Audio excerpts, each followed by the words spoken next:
I have a question. Can you repair enough video game stuff as a side gig to make some extra money, and is it worth it? So I have a kind of embarrassing secret. I either don't know how to repair these or forgot about them, and rather than fixing some of them every few months, I just kept collecting more and more until I ran out of space to store them in my basement. I've accumulated these over several years' time and figured I'd get to them eventually, but just never have. Yeah, I got a few things that need repairs. Whew. But digging them all up from the basement got me thinking. Everyone could probably use a little extra money right now, right? Having some extra cash to pay off bills, or go out to eat, or even buy a few new items for your game collection would really be handy, wouldn't it? So to modify the original question a bit to make it more precise, is it possible to repair and sell $10,000 worth of video games and related stuff in less than a year? Starting with $0, all while doing it in less than 7 hours a week. That's exactly what I'm going to find out. I need to get rid of this pile of dead consoles in my basement, and in the process I want to document and share that journey with you. My hope is that it may also inspire those of you that have this same problem of hoarding broken items to fix them and clear them out of your own storage spaces to make room for something new and hopefully a lot more useful. So I have a bunch of items over here that need to get fixed, like this Super Nintendo. I got an N64 in the back there, Sega Genesis ×2, PS1. These are actually Game Boy Colors that are finished and ready to go. They're all refurbished. Just put them into this nice tote. But some tools there, extra Game Boy Color housings, have some extra pieces in here. Actually, if somebody has the front shell to a Pokemon Yellow, let me know, because that could finish this thing out. I believe Donkey Kong also used the same color for this cartridge for Game Boy Color, but I don't remember offhand. But yeah, that would be nice to finish this one. This is my last Pokemon game that I refurbished, God, probably years ago now. And I just don't have a front to it. It was just broken. Didn't come with one. So I have a replacement label if I happen to get a front shell. So if somebody actually has one, leave a comment down below to let me know, and I'll buy it off you.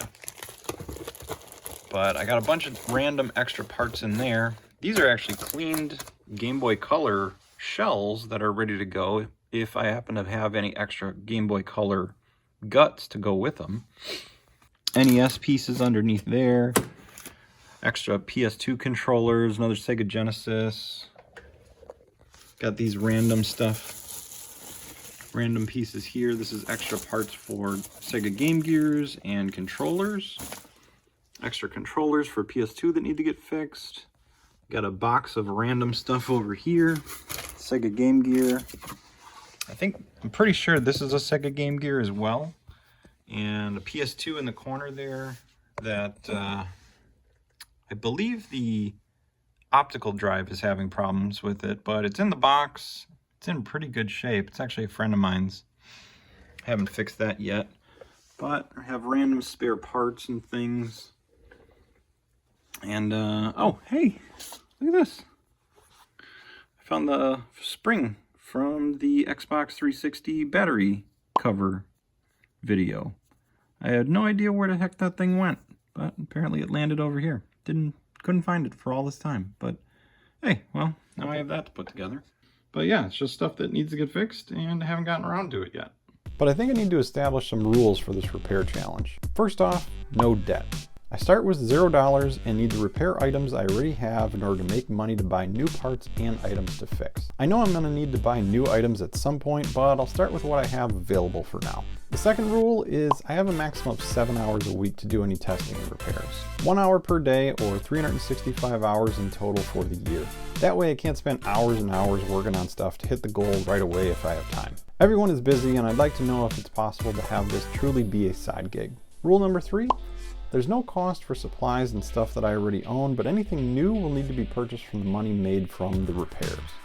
Remember, no debt. If I don't have money to purchase parts, I'll need to fix other stuff to sell first and make enough to buy those parts later, or just get really creative with it. Fourth rule, share everything. All the numbers for how long I spend fixing items or how much those items sell for will all be shown for full transparency. I'll post one summary video each month and share the results from the previous month in that video too, so be sure to subscribe and click the bell for notifications for when new videos are uploaded. But enough of me talking, let's jump into some stuff I'm fixing this month. After digging through all the consoles, I found this small box in my collection of junk that I had completely forgotten about, full of Game Boy games. It ended up having a total of 32 games inside that I bought to fix a while ago, but somehow just forgot about. There are some really good titles mixed in this lot too, so let's hope I can get them all fixed. So how do you process a big lot of games like this? If they're all similar like these, then it's not too bad. I start by doing a quick cleaning on each to make sure that I'm not putting any nasty debris into my handhelds, and then go one by one testing each to see what the issues are.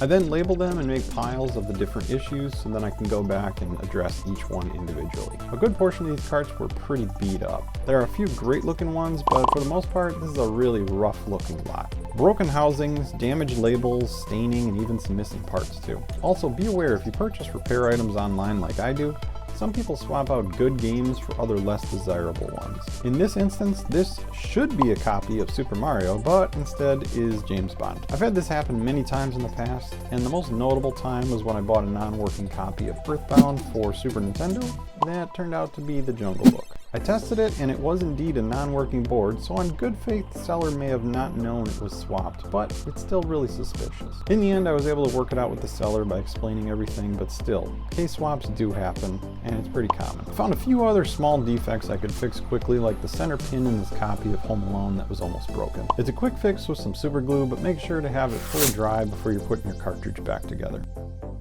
I did have a few battery swaps too, so if you're interested in the full process for a battery swap on a Game Boy game, check out this video right here. But after my first quick pass of cleaning and testing, I ended up fixing 7 carts, most of them just by doing some cleaning on the pins and boards. The second pass was for heating up the ROM chip legs and yielded another 10 carts with that.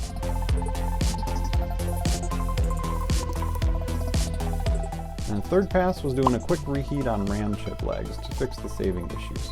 That went pretty well too and yielded another 3. So far so good, with 20 fixed without much time spent. If you'd like to see an in-depth look on how to fix these common board and chip issues, check out this video right here. Speaking of boards, if you need any custom circuit boards for your projects or just some replacements, check out PCBWay, which is today's video sponsor. PCBWay.com is a printed circuit board manufacturer that provides a wide variety of options for prototyping and assembly. Their online store combined with their shared projects section offers thousands of potential projects to work on. There are so many neat and surprisingly useful projects featured here that I'm sure anyone at any skill level will find something they will enjoy. PCBWay doesn't only make PCBs though. They also offer a full range of 3D printing services as well as CNC machining to fulfill any electronic project's needs. I would like to thank PCBWay for sponsoring today's video, and be sure to check out PCBWay.com for all your project's needs. Now back to the repairs. I haven't touched any of the Game Boy Advance games yet. I'll wait on those, but I have about 7 more of the Game Boy Color games left, and each has its own set of odd problems. For starters, Tetris was completely missing. No board at all, even though the housing was in surprisingly good condition. So that one's for sure not getting fixed. I couldn't get this unknown Game Boy Color game to work, but decided to give it a thorough, deep cleaning, and that seemed to have fixed the problem. Turns out it's Spider-Man 2. And I printed a quick black and white replacement label for the front. The same thing worked for NBA Showtime, and unfortunately those are the last titles I could get fixed from the Game Boy games. Here are the others that I couldn't get to work at all. Maybe some of you have some tips on how to fix these. Home Alone 2. I completely cleaned and tested all the points on the board. I reheated all the chip legs and still nothing. I spent a little bit more time looking up other fixes, but couldn't find anything that would apply. I didn't want to take too much time with it and decided to move on to the next one. Handhelds. This seemed like a straightforward fix when I first booted it up. Or so I thought. It booted up right away after cleaning and presented this message. Story data corrupted, deleting, traded dance saved. I figured this would be an easy fix by removing the save battery that was horribly attached to the board. I did a lot of cleaning, replaced the battery, and still the same message after boot. I then did some searching online and found a Reddit post discussing this exact game. Turns out this has happened to others, and no one could really provide a good solution to fix it. My best guess is this game is stuck in a loop and the game data is now corrupt. Too bad, since this card actually does have some value, but moving on. Pokemon Pinball. This also seemed like a straightforward fix too. This unit was super dirty inside and out and had corrosion on the battery terminals and an old save battery too. So I cleaned everything up as best as I could and got the cart and the rumble working again. Reinstalled the new save battery, but it just won't hold a save file. I reheated all the legs on the chips and even tried to test all the traces with the multimeter, but I couldn't find any issues. The white paint coating all over the board doesn't help at all and prevents any hopes of following the traces completely too. I was really hoping I could get this one 100% fixed, but I just can't figure out what might be wrong with it. So maybe one of the chips has gone bad, or there's an issue with power management to the save functions. I'm not 100% sure. On to the Game Boy Advance games. The last 5 units from this lot. 2 were easy, just some basic cleaning that was needed on the pins and they booted right up. The third was the same, but that's not Mario Kart. Another case swap. Super disappointing. I tested and opened up the 4th one, and it's a fake reproduction. It makes sense being a Wario game somehow. Now that I look at it, it's very obvious though. It doesn't have the number indentations on the label, the color is a little off, and the logos aren't as crisp, all telltale signs that it's a reproduction. And last but not least, Crash and Spyro. And it's pretty dead. With corrosion like that on the pins, there's little to no chance that I can get this one working again. If the corrosion was on the traces and not on the pins, then I might be able to fix it. But these pins look like they've been eaten by the corrosion, and game pins from my experience shouldn't be replaced. I'll clean it up to show you what it looks like underneath to see if there's still maybe enough material there, but I don't have much hope with this one. I cleaned and even tested them to see if the pins are still connected, and some of them are, but some of them are not connected at all anymore. Here's what they look like with solder added to exaggerate the problem a little bit more. This one unfortunately is dead and shouldn't be fixed. It still can be fixed, but the better option would be to replace the entire board and swap the parts to a donor board. I checked PCBWay to see if anyone had created a replacement board for this one, but no one in the community projects section has yet. I'm sure the chip in this one is still good, so I'll list this one along with the others that I can't prepare for cheap on eBay to see if anybody could use them for parts. So out of 32 broken carts, I could fix 26 of them.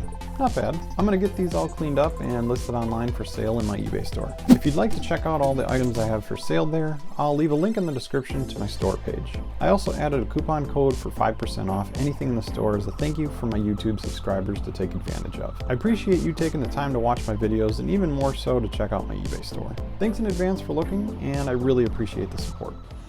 It's only been 24 hours since I posted this one, and this one already sold, so that's great. This one sold for $10.97, and after fees I'll probably only get about $5, but still that's $5 towards the next purchases.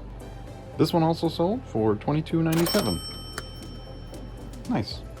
It's been a few days and I figured I should work on some larger dollar items to get some cash flow. Turns out I have a bunch of Sega Game Gears like this blue one just sitting in a box, and I wanted to jump on getting a few of those done next. It has this nasty gunk around the screen and needs some replacement caps too, so on to fixing that. I won't go into detail about fixing a Game Gear in this video since I have a full-length version of it already on the channel, but these repairs typically take a long time. I have a bunch of extra cap kits and replacement fronts for Game Gears that I bought a while ago for fixing these, and I just need to use them up. I'd say those parts were put to good use because this one turned out great. I found out I have like 6 more of these things too, so I might as well do another one while I'm here. This rare light blue one took about half the time to finish too.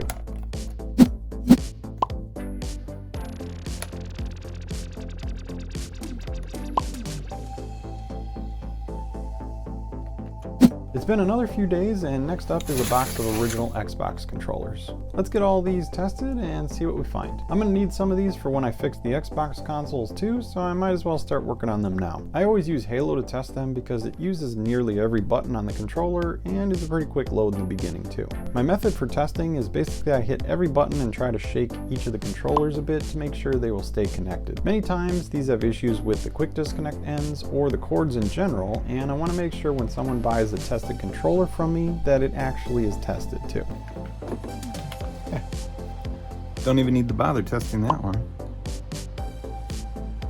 I'm also checking for stick drift. So you may see me flicking the thumbsticks around a bit, and this is to try to cause the sticks to drift. I've noticed this is a great way to find out if they have problems quickly, and I've just made it a standard practice whenever I test controllers now. After I get finished testing this batch of controllers, I've only used 18.5 hours repairing and researching this month. Now I started this in December, and with the holidays I figured I may not be using the full 31 hours available for the month, and I was right.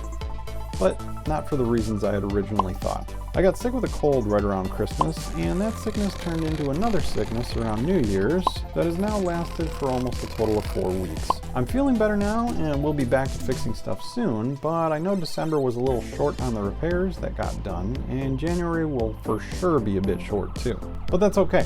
I still have more time available to keep working on stuff, and I'll keep posting my progress. Alright, I got through all of them, and majority of them have connection issues or some other cord problem, and there was quite a few that I just cut off the cords because they looked bad anyway, but we're gonna go through them and fix them up and hopefully make a whole bunch of them that are good. One other quick thing is I just went through these just to see how many had different issues, and I counted them up. 13 of them had no connection whatsoever, which typically means that it's a bad cord, but I'm going to check it anyway. 12 for sure had bad cords, either problems with them where they were cut or I had cut them because they had missing pieces. 4 had thumbstick issues, which is surprising because I thought there was going to be a lot more that had thumbstick issues. I'm really surprised that that number was so low. 4 of them had other problems, like problems with the triggers and other things, and 1 of them was good. It tested really well, and I already wrapped it up and cleaned it. Just a quick note though, you should probably wrap your cords like this so that it doesn't bend this piece here, either this way or this way. It doesn't put as much stress on it that way if they're wrapped up in a loop like this, and typically won't cause any issues where they'll break at this point right here. So just a quick tip, if you are putting away your controllers, might be a good idea to wrap them up in a different way so that it's not stressing out the point on the back right here. But it seems like that's a common problem with a lot of controllers, is bad cords. So out of 34 controllers, about 25 of them had cord related issues, so pretty crazy. I listed this lot of 9 pieces that I couldn't fix. Well, some of them I couldn't fix. The Pokemon pinball still works, but it just won't save. But somebody could use the cases or this Tetris front for a swap out, or even this Crash and Spiral front for a swap out here.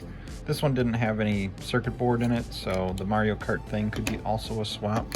These all work, the Dynasty Warriors, Top Spin 2, and the Cartoon Network piece, but that just sold for 20 bucks, so that's more stuff goes into the pot.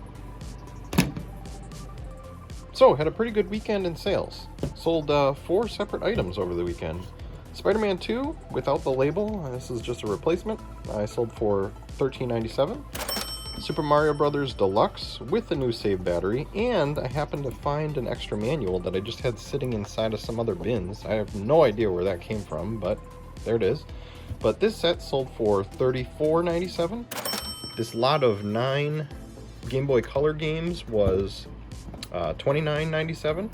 And this last lot was only 5 games for $24.97. All these are in working condition. I just happened to lot them up because individually they just really didn't make sense to sell for either damage or just didn't really have a high enough price to make it worth the cost of shipping. So there it is. Good deal. 4 items sold off the list. Awesome. This Game Boy Color game just sold for $10.97. Another little bit to add to the pot. This copy of Killer Instinct sold for $12.97. This is the last item of the month. Alright, these are the items that I have left over at the end of the month that have not sold yet. I have both of the Game Gears. This one is $220, this one's $150, both in really great shape. I did find a manual for this James Bond game as well. I threw it into the old housing that it was in just so that it would protect it, but the new buyer can transfer it to a new housing or their existing housing with a good label if they wanted to. But this cartridge has a different battery, so it's all ready to go. This set here is 25 bucks, and then we have a new battery in this Final Fantasy Legend game. That is 35 bucks, and Dragon's Lair is 29 bucks. All told, we still have about $460 worth of sellable stuff here going into January, which is great. And hopefully I'll be able to add some more stuff to it pretty soon. Now that we have some money to play with, I went ahead and looked for some replacement parts for the controllers, since that will be the next big thing I work on. The cords are a big one, so I need to get at least 20 of those to use as replacements. I did some Googling and found out that XYAB is a great resource for replacement video game parts online. Since this was my first order with them, I also got 50 bucks off, which means we're still way under budget for the month too. I have a referral link below if you need some stuff for your own repairs too. XYAB shipped this stuff out quick, and it was well packed too. I'm not sponsored with them, but so far I'm liking what I'm seeing as a new customer and would recommend them. I picked up a few extra things besides just the Xbox replacement cords in preparation for future repairs. Like this PS1 laser eye, I got a better cord for testing Genesis consoles, some replacement thumbsticks and covers, and a pack of outer panels for a Wii that I've been needing for a while. They've got a wide variety of stuff, and it sounds like they're going to be adding more and more items as time goes on too. Pretty neat. I also have the lights in my repair area die on me during this time too. One has been going for a while, but the other one finally went out, and it's making it pretty difficult to work now. So I used some of the available money I had left over to buy 2 new LED light box lights. It's not a huge difference on camera, but it was becoming a little dim lately in person. Yeah, that's a lot better. And that was it for the month. I had a slow start, but I'm sure that'll change in the coming months. Thanks for watching, and be sure to join me next month for further updates. Now I gotta catch up on some repair work in January. I hate being sick.